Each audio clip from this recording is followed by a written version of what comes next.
ஒன்று கவனிச்சிங்களா மக்களே, நம்ம ஆட்சிக்கு வந்ததுக்கு அப்புறம் ஒரு விஷயம் ஒன்று நடந்துகிட்டு இருக்கு. இது இந்த ஜென்சி தலைமுறையை அட்ராக்ட் பண்றதுக்காக இங்கிலீஷ் தமிழ் கலந்த அறிக்கை அது சொல்ல வந்த நினைச்சீங்களா? அந்த காமெடி எல்லாம் கிடையாது.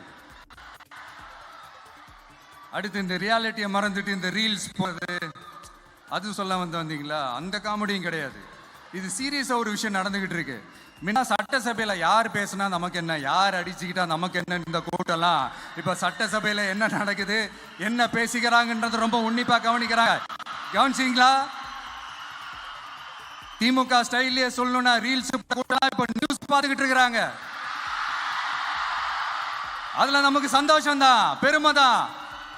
நம்மளுடைய யங்ஸ்டர்ஸ், நம்ம பெண்கள் எல்லாம் அந்த அரசியல் என்னன்னு தெரிஞ்சுக்கணும், அந்த அரசியல் என்னன்னு புரிஞ்சுக்கணும்னு அது ஒரு விழிப்புணர்வு ஏற்பட்டிருக்கு. அதுல எங்களுக்கு சந்தோஷம் தான். இதெல்லாம் யாரால நடந்திருக்கின்றது நான் சொல்லிதான் உங்களுக்கு தெரியணும்னு அவசியம் இல்லை, அது உங்களுக்கே நல்லா தெரியும். இப்படிப்பட்ட நம்ம தெய்வங்களை, இப்படிப்பட்ட நம்ம மக்களை தற்குறின்றது இன்னமும் சொல்லிக்கிட்டு இருக்கிறாங்க. நான் காஞ்சிபுரத்தில் சொன்னதை தான் இங்க நான் திரும்பவும் ரிப்பீட் பண்றேன். நீங்க தற்குறின்னு சொன்னீங்களே, அவங்க தான் உங்களோட அரசியல் வாழ்க்கையே ஒரு கேள்விக்குறி ஆக்கி இருக்கிறாங்க. கேள்விக்குறி ஆக்கிட்டாங்க, இன்னமும் ஆக்க போறாங்க. அன்னைக்கு நான் சொன்னப்போ சிரிச்சவங்க எல்லாம் இன்னைக்கு என்ன பண்ண போறாங்களோ? உண்மையை சொன்னாதான் அந்த கூட்டத்துக்கு கசக்குமே. உண்மையில நீங்க மக்கள் மனசை புரிஞ்சு வச்சிருந்தீங்கன்னா நீங்க இப்படி மக்களை தப்பாவே பேசியிருக்க மாட்டீங்க. அது என்ன, அப்புறம் அரசியல் புரிதல் இல்லாம மக்கள் நமக்கு ஓட்டு போட்டுட்டாங்களாம். இந்த கவர்ச்சியில மயங்கி மக்கள் நமக்கு ஓட்டு போட்டுட்டாங்களா? நான் என்ன, சரி விடுங்க.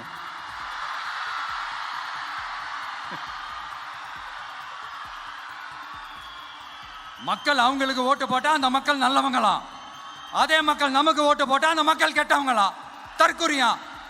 இதே மக்கள் தான் இத்தனை வருஷமா உங்களுக்கு ஓட்டு போட்டுட்டு இருந்தாங்க. உங்களுக்கு மட்டும் என்ன, வேற ஏதாவது பிளானட்ல இருந்து குதிச்சு ஓட்டு போட்டு போனாங்களா?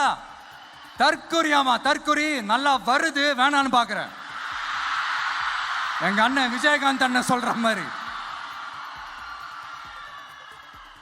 அண்ணா அவர்கள் ஆரம்பிச்ச கட்சியை ஒரு அடிமை கூடாரமா ஆக்குனது யாருங்க சார்? இப்படி எல்லாம் ஆக்கிட்டு உண்மையை சொல்லு உடன்பிறப்பேவா. உங்களோட அந்த உண்மையான உடன்பிறப்புக்கெல்லாம் என்ன சொல்றாங்க தெரியுமா சார்? திமுக இப்படி ஆனதுக்கு காரணம், அந்த காரணத்தை வெளியிலலாம் போய் தேடாதீங்க, உங்க குடும்பத்துக்குள்ளேயே கேளுங்கிறாங்க. உங்களுக்காக மாடா உழைச்சி தேஞ்சு போய் கிடக்கிறோம். திமுக இப்படி ஆனதுக்கு காரணம் உழைக்காம சொகுசா இருக்கிற உங்க குடும்பத்துக்குள்ளேயே போய் கேளுங்கிறாங்க. ஒவ்வொரு திமுக தொண்டனும் அதை சொல்றாங்க. அதை புரிஞ்சிக்காம நம்மளையும் நம்ம மக்களையும் தப்பா பேசிக்கிட்டு, நீங்க மக்களை தப்பா பேசுனீங்கன்னா இந்த விஜய் வந்து கேள்வி கேட்பான், சும்மா இருக்க மாட்டான். இந்த விஜயும் தமிழ்நாட்டு மக்களும் வேறு இல்லை. இந்த விஜய் தான் தமிழ்நாட்டு மக்களோட ஒரு உண்மையான ஒரே பிரதிநிதி. இது இன்னைக்கும் சரி, நாளைக்கும் சரி, நாளன்னைக்கும் சரி, இதுதான் நிஜம். மறுபடியும் சொல்றேன், நமக்கும் மக்களுக்கும் இடையே இருக்கிற இந்த பூர்வ ஜென்ம பந்தத்தை, அந்த உறவை ஏதோ இந்த சதிகள் சூழ்ச்சிகள் பண்ணி யாராலும் இதுவும் கெடுக்கவே முடியாது. கெடுக்க ட்ரை பண்ணீங்க. நம்ம ஆட்சிக்கெல்லாம் வரதுக்கு முன்னாடி என்ன சதிகள், என்ன சூழ்ச்சிகள், என்னென்னலாம் பண்ணி எப்படியெல்லாம் தடுத்துடலான்னு. ஆனா இப்ப ஆட்சிக்கு வந்த இந்த சாமானிய மக்கள் ஆட்சியை நீங்க இந்த எதிர்கட்சியா இருக்கும் போது யூஸ் பண்ணுவீங்கல்ல, இந்த பழைய டெக்னிக், அதெல்லாம் யூஸ் பண்ணி நம்மளையும் மக்களையும் பிரிச்சலாம்னு நினைச்சீங்கன்னா அது ஒரு காலம் நடக்காது. மக்கள்லாம் ரொம்ப தெளிவாயிட்டாங்க சார், ரொம்ப தெளிவாயிட்டாங்க. அதனால ஒரு ஆக்கப்பூர்வமான ஒரு எதிர்கட்சியா செயல்பட்டு மக்கள் மனசை வெல்ல பாருங்க.